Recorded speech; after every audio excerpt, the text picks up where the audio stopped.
everyone, it's Maddie. Welcome or welcome back to my channel. As you can tell, you are not seeing me. You are looking at my diabetes supply cabinet. I thought I would show you guys how I kind of organize things. Keep in mind, it is not the most perfectly organized way yet.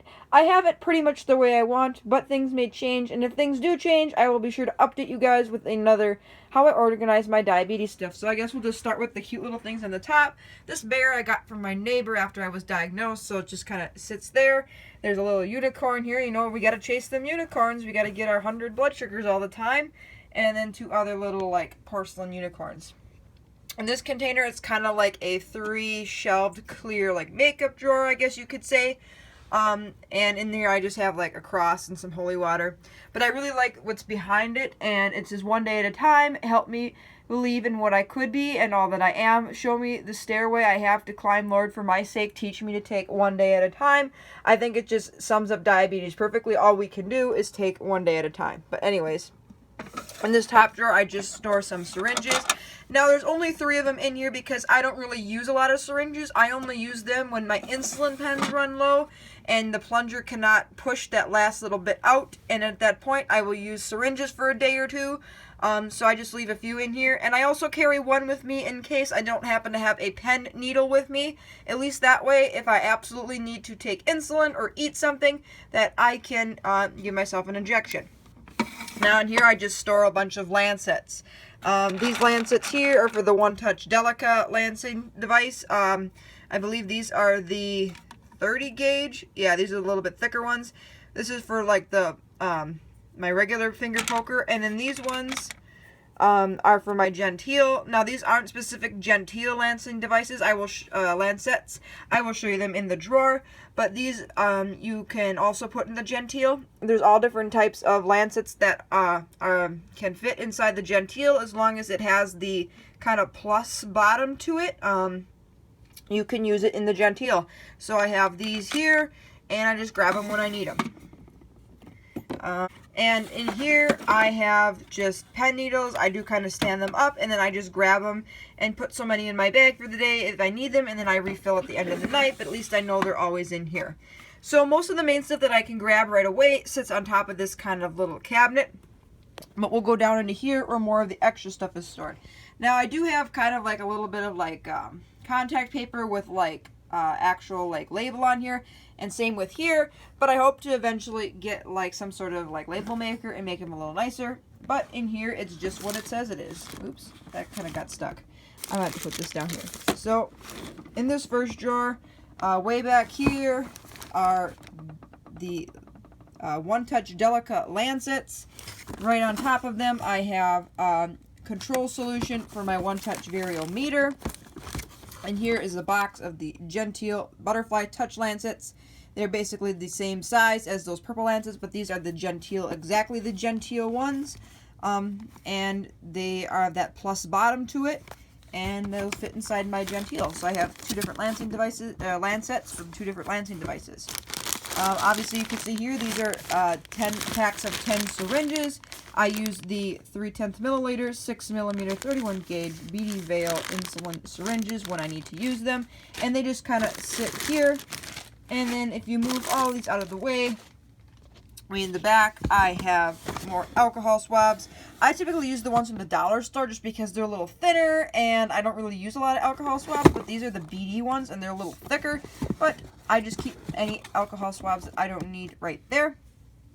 And then as you can see, I have 5 boxes of these Easy Touch pen needles. These are 31 gauge 5mm pen needles.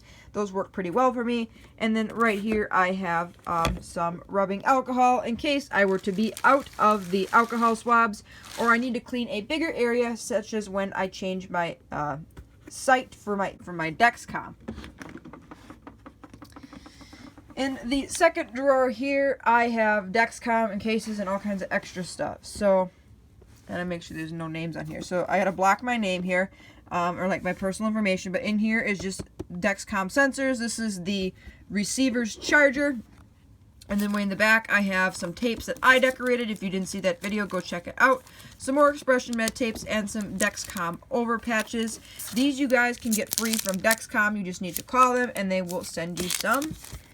And here I have just the cases for my receiver and the receiver itself.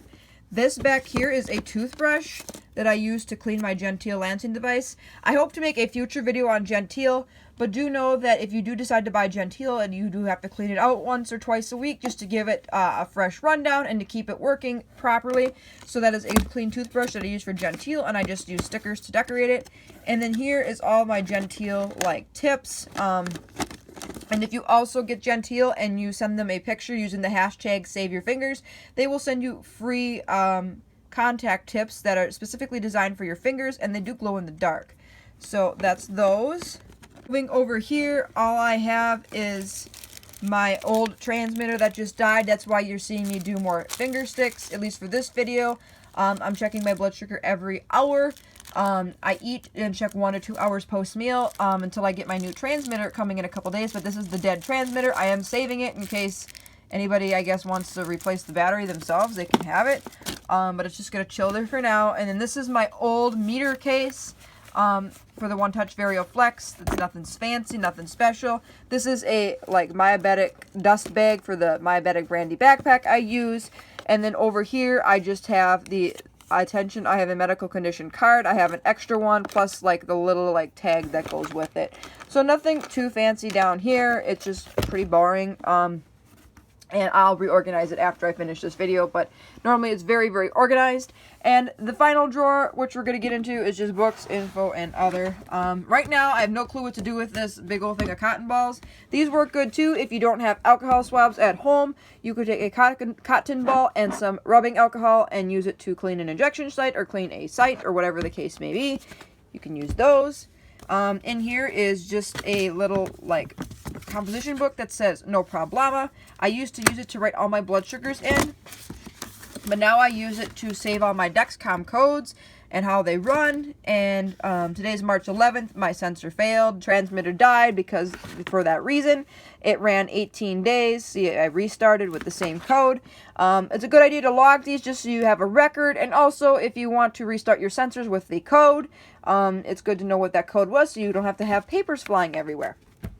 And here is just the little thing for my diabetes health journal, which I'll have a 1-month update coming up very, very soon. It came in this little cloth baggie that says Decide and Conquer Diabetes Tribe. This is my Faraday bag, which basically allows me to put the receiver in here to do sensor restarts. So that just lays in here. In here is just some extra notes and papers that if I have questions from my endocrinologist, I kind of write them down on here, and then I can discuss those with her later. And then down here I have information on pumps. I am looking at getting a pump very, very soon, so I just have these booklets down here.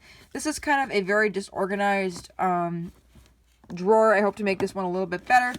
But anyways, I have all that down here, along with a thing from United Healthcare, obviously diabetes stuff. The whole Cornerstones for Care book series about diabetes, and then they gave me another book at the doctor's office about exercise and physical activity. I don't know why they did that, but I'm physically active enough, and that's all there is in that bottom drawer. Now I will move on to my little tiny drawer that sits on my desk, and I will show you how I store my insulin in my fridge. So we're at the top of my desk here, and this is just a little 3-tier makeup drawer too. And all I have up here is I use alcohol prep pads, and I kind of stack them in piles, and then when I need to take them for my bag, all I have to do is grab them and move on. In here is just gauze, medical tape, and this is scar gel, and this is triple antibiotic salve in case I need any of that for any sites or just a cut in general. I have it. And then down here is just piles of Band-Aids. Nothing too fancy in here. This is all that's in my room. Now I will show you what my insulin looks like in the fridge. Here's my refrigerator. Not the neatest, but I have to keep it down like this because of the obviously personal information. But here is a Basaglar box with 1 more pen left in it. This is Humalog Jr. and this is Basaglar. And it sits in kind of a makeup basket in my fridge, and it stays on the top right shelf next to the butter. How ironic. I do not have a thermometer, but I hope to get one soon. But every week or every other day or so, I will check the insulin and make sure it's not too cold, too hot, doesn't seem, funky or anything like that. But I found this spot in my fridge to work best. From what I do know and understand about putting insulin in the fridge, do not put your insulin way at the back of your fridge because it could freeze. You also don't want to put your insulin in your doorway because it could be too warm, because the door is what's constantly open and shut in your refrigerator. So that's where I store my insulin. So anyways, I showed you kind of how I store my diabetes supplies. For now, not the greatest, not the worst, but I hope to maybe get a little bit better system soon. But I hope you enjoyed and maybe gave you an idea of how I store my insulin and all my supplies I need to manage my diabetes. If you enjoyed today's video, be sure to give it a thumbs up. Feel free to subscribe to my channel if you haven't already. Once I hit 100 subscribers, I will be sharing with you my diabetes diagnosis story. And until next week, for more videos, take care, God bless, be kind, spread positivity, and be thankful. Bye, everyone.